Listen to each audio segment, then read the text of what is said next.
Welcome back. If you could like, comment, or subscribe, I would appreciate it. Anything you do for the channel helps me put more back into the channel for you. Today, we're going to be starting off probably with putting the exhaust. I'm going to do that last. It's going to get in the way. I'll turn the engine around. We'll put the belt on the front end. I can do this without dropping this or breaking the table. We'll put the belts in the front end, and then we'll spin it further. And I'm going to get these spark plugs and wires on here and ready to go. Let's go. And we'll try to shove that back some. Anyway, I got crap all over me already. Fun. And then once we do that, we'll spin it back and put on the exhaust manifold with its fancy new gaskety flange thing. Oh, I've been internally panicking. I mean, aside from these, I think I know where those go. But all of these, I was like, holy shit, that's a lot of bolts. And I have no idea where they're supposed to go to. Because there's nothing that tiny so far into the build. And then I remembered I still have to put the oil pan on. And that thing has like 30 bolts for it for some reason. And then the pickup tube, which is apparently full of crap and leaking inside of the oil pan I just cleaned. Oh man, stuff everywhere. Nowhere to put anything. Uh-oh. What's this? That's a gasket. I haven't seen any gasket that looks like that so far. I put the one in the pickup tube already, I think. Well, I gotta figure out where that one goes to now. Anyway, so I realized that the other night. I'm like, oh, I'm not horribly forgetting anything. I just, need to put the oil pan on, and that's pretty much gonna be last. So, panic resolved. This guy gets its own gasket. It is somewhere, and that's also covered in crap because why not? So, yep, I'm going to get these belts on, and then I'm going to spin this around and get the plugs in and the wires on. I did get it wrong the other day. It is leading one, trailing one, leading two, trailing two. The rotor closest to it is one, rotor furthest is two. Here's the gasket for the exhaust doohickey. So, I can put this back in here now, just to keep it safe. I'm gonna grab some belts and slap them on. Alrighty, belts are on and moderately tightened down. Okay, this one's actually probably good to go. This is actually going to help when it comes time to cinch down the front and rear hub bolts, as they'll add obvious restriction and friction. Anyway, let's actually still need to tighten this down to actually lock that one in. We should do that before I inevitably forget. That's the wrong size. What is this? This is a 17. That's a 10. And this is a 12. A lot of this stuff is a 12. Feels like 12 is a bit small. Noise warning. Good enough. Feels like 12 is a very bit small for a lot of this, but otherwise things work pretty well. I mean, like this stuff, yeah, sure, that could be a 12. But the intake manifold is held on by 12 millimeter hex bolts, so what do I know? I'm just a mechanical engineer by education. Anyway, got the belts on.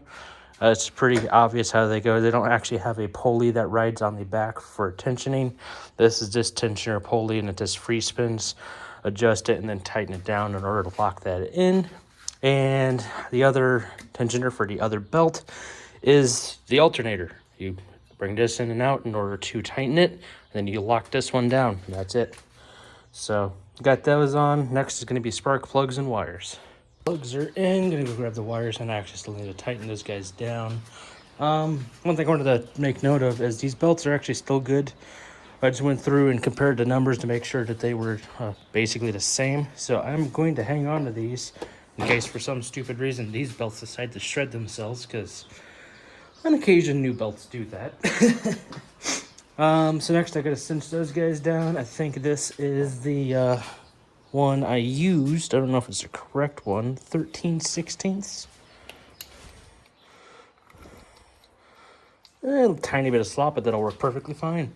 So that, and then I'll go grab the new wires, and we will be putting dielectric grease on the ends. I already got dielectric grease inside of the tube portion of the new ignition coils, so those guys are ready to go. Nice set of NGK spark plugs. Does come wired, but it comes wired 1, 2, 3, 4. Isn't the most helpful. Anything on the box? Obviously, I could figure this out, but I just wanted to check for your guys' information as well as mine. Not seeing anything. I have no reason to believe the old wires and plugs are bad to any degree, so I am going to be keeping them for, that and the ignition coils too, which are way over there. There we go. And there's the old plugs, so I'll be holding on to those. So I'm going to get some dielectric grease on these guys and get them plugged in. It should be leading one, trailing one, leading two, trailing two. And from there, it's just whatever actually fits for the plugs. And let's see. These guys. This has a very shallow and deep connector. One that would fit on here. And the blue end is a longer connector. One that'll make sense to put into the ignition coil. So I have no idea what was up with the naming convention and why they said 1, 2, 3, 4, because I just verified like 3 more times. It is leading front, trailing front, leading rear, trailing rear. So leading front goes down here because there's a big L. It tells you which one's leading, which one's trailing. That's cable number 2. Cable number 1 is the other longest one, but if I switch these, it's still 1, 3, 2, 4. I just made it so that they actually fit and none of them is under any kind of dumb tension, but that was stupid. I'm not sure that NGK got this one right. These ignition coils are also pretty weird because they don't really make a pop when you plug them in. But I made sure, actually after I get the dielectric on here, I made sure that these guys plugged in good. And there's at least some color coordination where leadings are blue, trailings are black. The trailing are the shorter cables, the leading are the longer cables. I also went ahead and tossed on the oil filter, hand tight of course, although in this position it's probably a bit tighter than it should be. That being said, I think all I have left to do is spin it around, slap on the exhaust gasket and manifold, put on the air recirculation doohickey, and we're good to go. So let's do that. Alrighty. Exhaust manifold is on and the air recirculation tube is on there as well with its vacuum line plugged in. I have 1, 2, 3, 4, 5, 66 bolts for the pressure plate. Am I coming with a new pressure plate? I might have come with a new pressure plate, so that's pretty much useless, but we'll hold on to the hardware for the moment in case it didn't come with anything new with that. Still going to put the flywheel on. Before that, we need to torque down the rear nut. At least 3 of these with the nuts probably. Does this fit here? I think this one fits on here. Come on, Billy, cooperate. I don't think this fits on here. Don't know where that nut goes. We have 3 of these bolts. Nope. This is a really rusted looking one.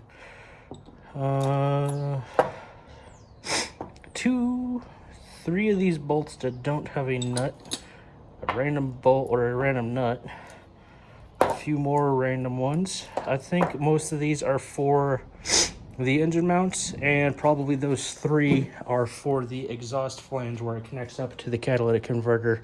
I bet that has its nuts welded in or tapped in, however you want to call that. So let's assume these guys are for that.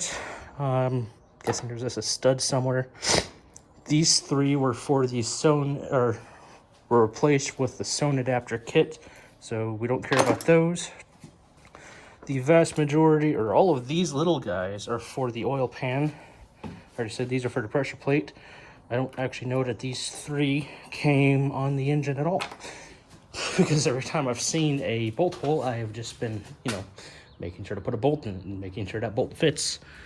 So far, everything's been working well.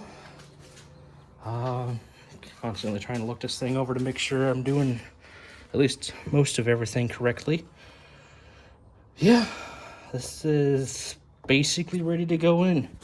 When I get this onto the cherry picker, I'm going to put the oil pan back on. Some of those are for the oil pickup tube. This requires at least 2 bolts. Let's put the impact back here for now.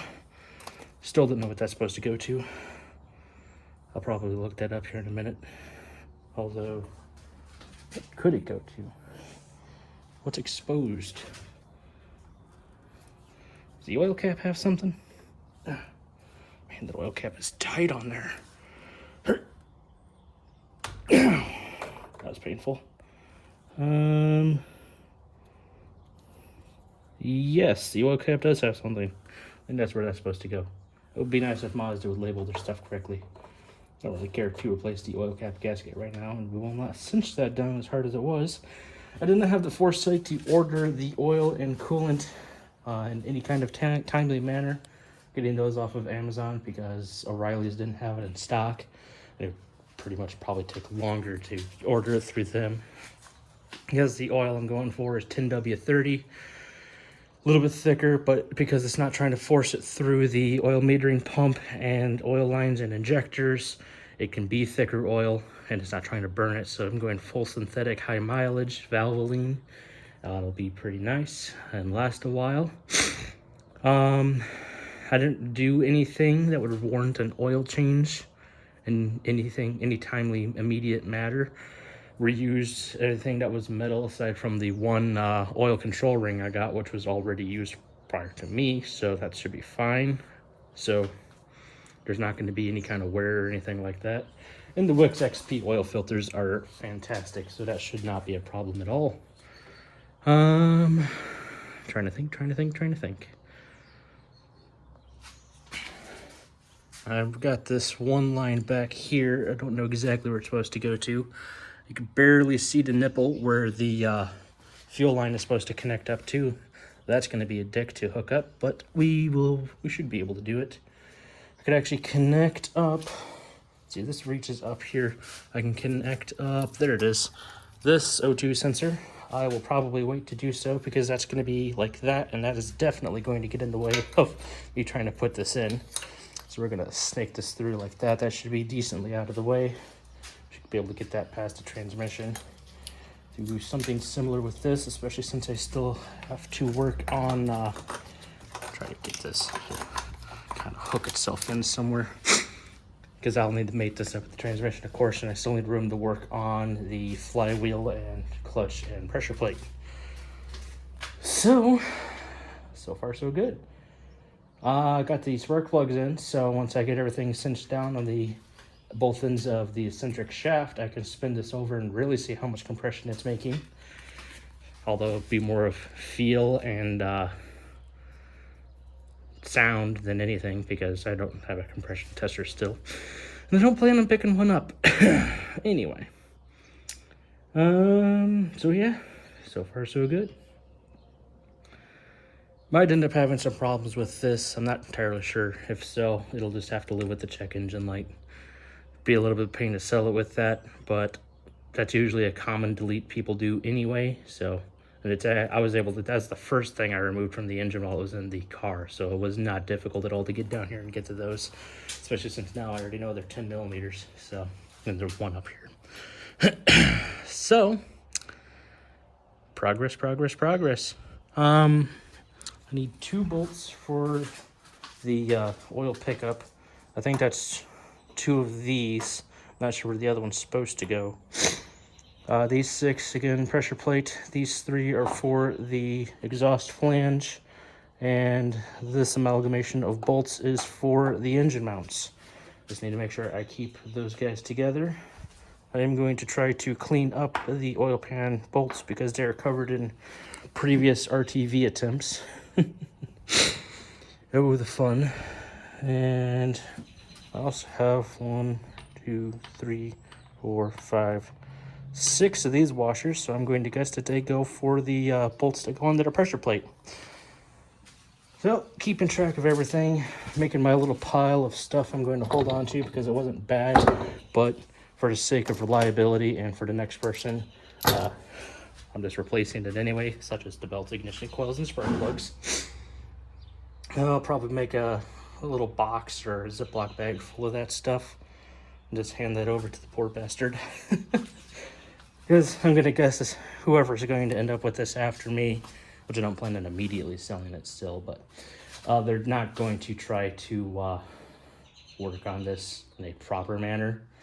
I think with this kind of rebuild, without replacing the metal bits, it should be good for at least 40,000 miles of proper use. Not necessarily red line all the time, but also not necessarily granny driving. Push this back a bit. It's back there. Oh, the impact. Yeah, it'll be fine. So, I'm being optimistic about it. Of course, my dad's like, oh, you should, try to observe some kind of burn or run-in period. I'm like, yeah, but all the metal parts are already worn in where they're supposed to be anyway. All I did was replace gaskets. So there's not really a reason to do that. I'm running it through in my head, and there's really no reason to try to do that, aside from making sure that oil gets everywhere and whatnot, but it should do that within pretty much the first at least 10 minutes of starting it up.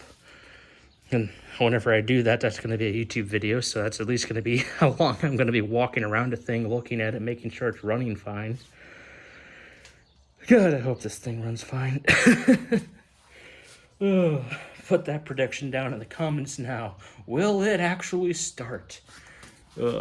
Anyway, I still got a little bit before this goes into the engine, because it literally, we just had a torrential downpour since like last night, and right now I believe it is 1 p.m., maybe 1:30, and it's been raining and thunderstorming nonstop. So yeah, we're gonna have to wait at least a week for the ground to dry out before we try to do any of this. It is going to be a process, but the nice part about doing all of this so far is when it is time to put this in, this pigtail, this goes over the top of the transmission into the back, connects up there. All this fancy sensors back there, don't gotta worry about it. The pigtail on the front goes straight to the ECU, don't gotta worry about it. I do want to look over the other wiring harness. I don't have my keys on me to look in the trunk, but to see if anything's supposed to connect onto the engine itself. A couple things do, such as the AC at least. But I don't believe much else does. I've not seen connectors for anything anyway. So, if I keep going, I'm going to ramble on forever. Thanks you guys for coming along for the ride. If you could like, comment, or subscribe, I would appreciate it. Anything you can do for the channel helps me put more back in the channel for you. I will see you next time. Have a good one.